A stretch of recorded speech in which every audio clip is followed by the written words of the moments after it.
শিবরাত্রির দিন যারা শিবরাত্রি করেন, ব্রত করেন, তারা হাত তুলুন। কারা কারা ব্রত করেন? বেশ, নামান। আচ্ছা, যারা ব্রত করেন এবছর করবেন, আগের দিনে হবিষান্ন করতে হয়। কি বললাম?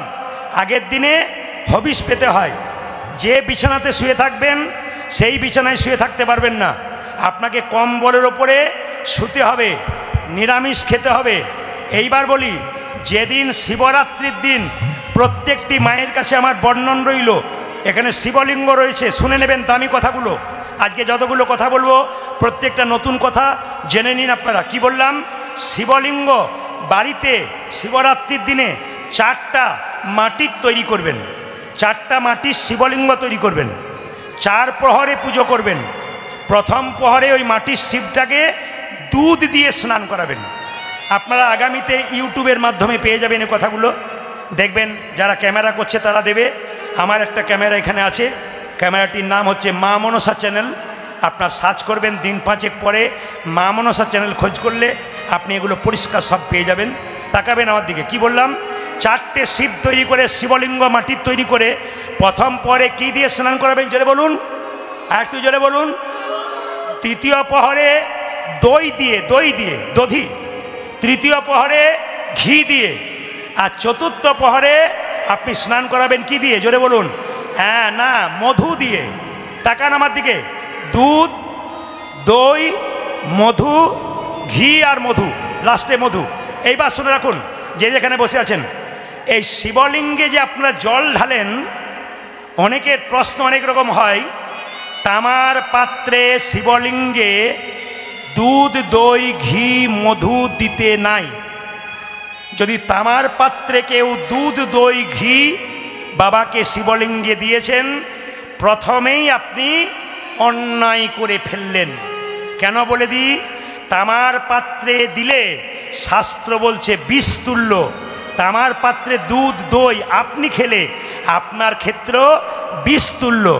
আপনি তামার পাত্রে বাবাকে জল দিতে পাবেন, কিন্তু পিতলের পাত্রে আপনি ঘি, দধি, দুগ্ধ সব দিতে পাবেন। যদি পিতলের পাত্র কারো না থাকে, সবচাইতে শাস্ত্র বলছে ভালো কোনটা জানেন?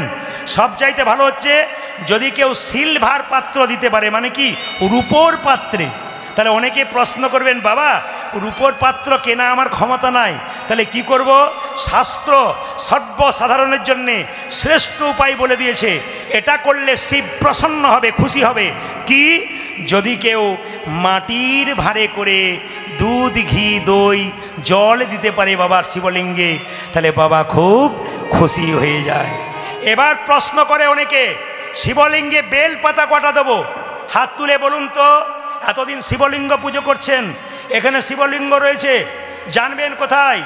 আসরে এসে জানবেন। আমার প্রশ্ন আপনাদের কাছে একটাই। কি প্রশ্ন? হিন্দু সনাতন ধর্মের মানুষ করে, বোঝে না কেন? আমার পাড়াতে দুর্গা পুজো হচ্ছে, বাবা ছেলেকে নিয়ে গেছে, ছেলে বলছে বাবা ময়ূরের বাহন কার্তিকের বাহন ময়ূর, আর মোটা মতো পেট মোটা গণেশ, তার কেন বাহন ইঁদুর? বাবা তখন বলছে চুপকার, বাড়ি চল, দেখলি ভালো করলে তো প্রশ্ন করিস না। বাপও জানে না তো ছেলেকে জানাবে কি করে? আপনি আসরে আসবেন কেন? আপনি তো কিছু জানবার জন্য আসবেন। আজকে হরিবাসর আপনারা বসে আছেন কষ্ট করে কেন? কীর্তন শোনার পর প্রশ্ন করবেন না? 3 ঘন্টা যে বসে এলাম, কি পেলাম? পেলেন কি? আপনি হিসাব করে যেতে হবে আপনাকে। তবে বলে দিই আপনাদেরকে, যে যেখানে বসে আছেন, শিবলিঙ্গে কটা বেলপাতা দেবেন? শিব পুরাণ বলেছে যদি বেলপাতা ছেঁড়া হয় তাও দেবেন, বেলপাতা যদি গুঁড়ি হয় শুকনো তাও দেবেন। বাবা অল্পতে সন্তুষ্ট, তার জন্যে বাবার নাম আশুতোষ। গঙ্গা জল দিলে বাবা খুশি, না পেলে হ্যান্ড পাম্পের জল দেবেন, তাতেও বাবা খুশি।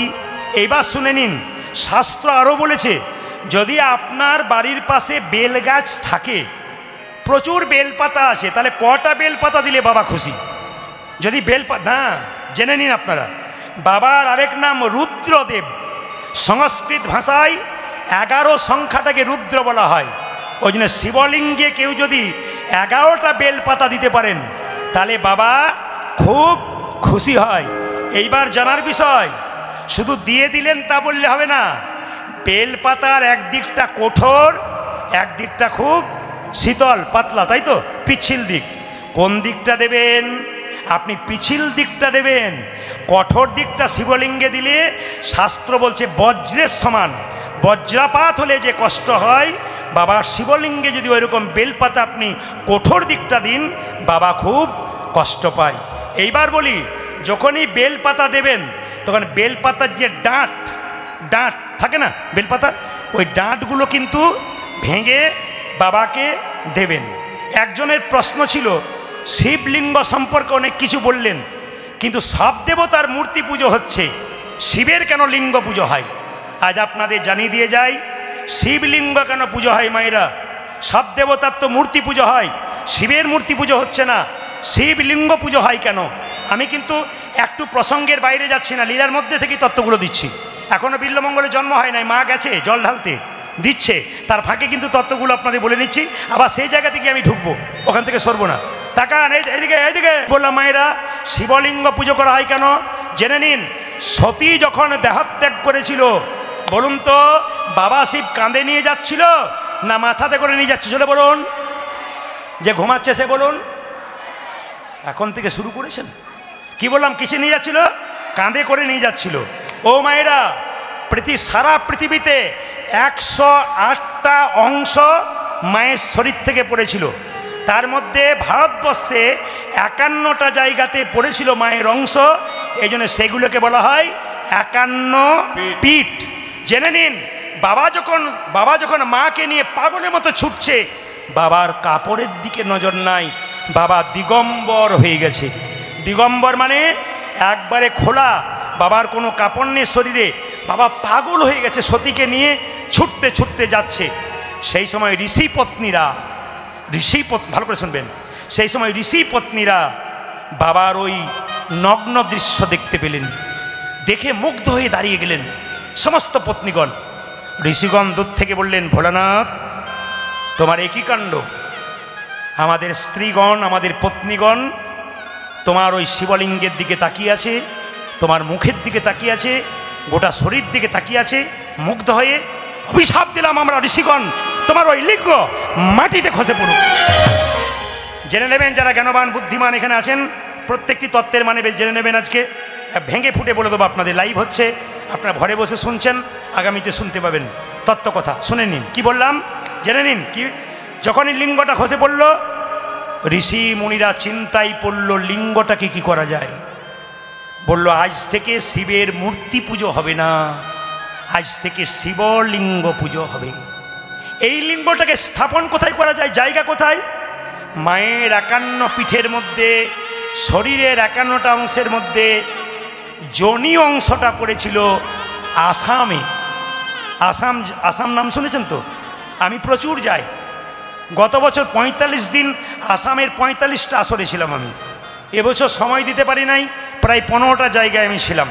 তা আপনাদের কাছে নিবেদন রইল, যে যেখানে বসে আছেন, আসাম যদি যান তাহলে দেখতে পাবেন আপনারা সেখানে কামাখ্যা মায়ের মন্দির আছে, সেখানে মায়ের জনিটা পড়েছিল, তার উপরে বাবার শিবলিঙ্গ প্রতিষ্ঠা করা হলো। এই যে আপনারা শিবলিঙ্গ এখানে দেখতে পাচ্ছেন, যেটা শিবলিঙ্গ, তারপর যেটা জল দিয়ে যে জলটা অভিষেকের জলটা চলে যাচ্ছে, ওটা দুর্গার জনি। এখানে প্রশ্ন করবেন যে যদি একা শিবলিঙ্গ পূজা করা হয়, শিবকে পূজা করা হয়, আর যদি জনি পুজো করা হয়, তাহলে দুর্গাকেও পুজো করা হয়। তবে মায়েরা, আপনারা যখন বেলপাতা তুলবেন, এই বেলপাতা কিন্তু সোমবার দিন তুলতে নাই, আগের দিন তুলে জলে ভিজিয়ে রাখতে হয়। দেবতার মন্দির পরিক্রমা করতে হয় 4 বার, ভগবানের মন্দির পরিক্রমা করতে হয় 4 বার, দেবতার মন্দির পরিক্রমা করতে হয় 3 বার, কিন্তু বাবা শিবের মন্দির পরিক্রমা করতে হয় অর্ধেক বার, হাফ বার। ওই যে শিবলিঙ্গটা ওখানে আছে, তাকিয়ে দেখবেন, আমার দিকে তাকান, এটা যে শিবলিঙ্গ হয়, এইখান থেকে এতটা গেলেন, এখান থেকে এতটা গেলেন, পা